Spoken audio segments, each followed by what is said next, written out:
So we're going to make the traditional red and white candy cane. That is our #1 selling candy cane of the Christmas season by far. Traditional peppermint flavor with a traditional red and white color. Now this is the same recipe we've been using here since 1933. Same recipe, same marble slab, same hook on the wall, same stove, same heater. I have not been here quite that long. I got here this morning about 10:30, so running a little late this morning. Now I also do haircuts if anybody needs a trim. I'm being right here, right here. I only do one style. I know how to do is bald is all I can do. Bald is beautiful, says the bald man only. So we're going to divide this into 2 pieces here now. And we're going to mix that in here a little bit. And then we're just going to fold this in for a couple minutes so we get it all mixed in. So let's take it over the table, and they're going to keep it nice and warm for us over here at the table. And that's all it takes to flavor the entire batch right there. Luckily, it doesn't take too much because it does run about $500 a gallon. But luckily, a gallon does go a long, long way. So we're going to mix that in just like we did the color.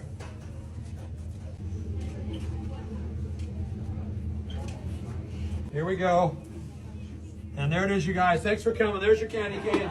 Thank you so much. There it is. Happy Thanksgiving. Merry Christmas. Thank you. Yes. All right, so we're going to do 2 things here on the hook. #1, we're adding a little bit of air to it. Also the stretching of the sugar crystal, and that's what causes the candy cane to turn nice and white. So what's actually happening here is we have a breakdown of the molecules. The molecules combine with the oxygen together. They become, I have no idea. I pull it and it turns white, but it works every time. But that sounded pretty good, didn't it? I've cut off a little bit of the red here. We've also cut off a little bit of the white. We're going to put those 2 pieces together here. They're still pretty warm, so they should stick together here. Canes, our big stripe is going to be a red stripe. And being that it is big and red, we like to nickname this guy right here Big Red. I thought of that myself. Just came to one night, we should call it Big Red. Same stripe pattern we've been using here for 90 years. And in 90 years, we have never miscounted yet. So if you guys don't mind helping me out, we'd like to start out, as always, with stripe number. Okay, that was pretty pathetic, but we're going to give you a second try at it. After stripe #1, next in line will be stripe number 2. Now, I like that much better. And after stripe number 2, next will be number 3. Very good. Number 3, catching on there. After stripe number 3, next will be stripe number 4. Very good. And last but not least, my favorite stripe, the last stripe, will be stripe number 5. Excellent job. Very good. Then we're going to add just a little bit of white on the outside there just to hold it all together here. You can see here we have put together here our 5 little stripes, kind of a blanket of stripes, if you will. There's our 5 little stripes. Can you guys all see that there? Just like so. Big red. Big red, that's right. We're going to put them right here on the other side of the block, just like that. So now, as you can see here, on this side here, we have our 5 little stripes on this side here. These are our 5 little stripes. You guys see that there? Then on this side here, we have our 1 big stripe. Anybody out there bowl? Any bowlers out there? Anybody heard of bowling? What do you think? Take that down a lane and try to knock that down. What do you think? How about any baseball fans? Come on, World Series just got over. Dodger fan? I'm a Dodger fan myself. How about a big giant candy cane baseball or softball bat? How about this? When I was younger, I would play a little piano and trumpet. Now I just play the 5-string. I sing too, but it's not a pretty sound. How about this here? A big giant fish or a whale with a candy cane tail. And when we get it just the right length and thickness, we're going to give it a little twist. And right before your very eyes, ladies and gentlemen, boys and girls, we have created the candy cane.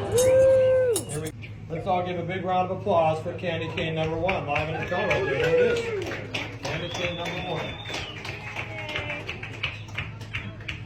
We're going to cut everybody a nice warm sample and bring it right out to you. Now this press right here Abby brought out, this is one of the few machines that we use here at Logan's. This press is about 95 to 100 years old. We've been using this same press here at Logan since 1933. Abby's going to demonstrate it for us. We like to call her the Crush Up. And voila, we have some samples. A nice warm sample. What we'd like to do for the next few minutes, if we can, if anybody out there has a question, here's a great time to raise your hand and ask the Candyman any questions you'd like. Except for my age, that's all I ask. Just like Dr. Phil, I'll take any questions, any comers. Yeah, right there, real loud. Ah, there's a great question. He's asking about this big giant candy cane on the wall up here. Yes, that is a real candy cane. Not only is it a tremendously large candy cane, it is actually the world's largest 100% handmade candy cane. That candy cane is over 36 pounds in weight. It is over 16 feet long. In fact, it's coming December 24th. It's going to be 27 years old this year. But I'll tell you what, you guys have been very patient this evening. In just a few minutes here, we're going to break out the ladder. And then for $1 each, we're going to let you guys climb that ladder and take a lick of it. And make sure it's still good. I'm just offering that just in case. Anybody? Brakes? Okay, just checking. Now, occasionally somebody will ask me the question, where did I learn how to make the candy canes? Where did you learn how to make the candy? That is a great question. Thank you very much. You guys may have heard of the school I went to. I went to a school called NPU. That would be North Pole University, kind of a heavy set, kind of big red outfit and white hair. Just kidding, just kidding. Taught me everything I know. Actually, I worked here for 8 years under 3 different owners. I learned the trade right here on this very table. Me and my wife Susan now own the store for 41 years. In fact, this is our 42nd Christmas coming up here. We've owned the store. I've actually worked here for a total of 48, almost 49 years now, and yet I'm only 29 years old because I know you're wondering. So.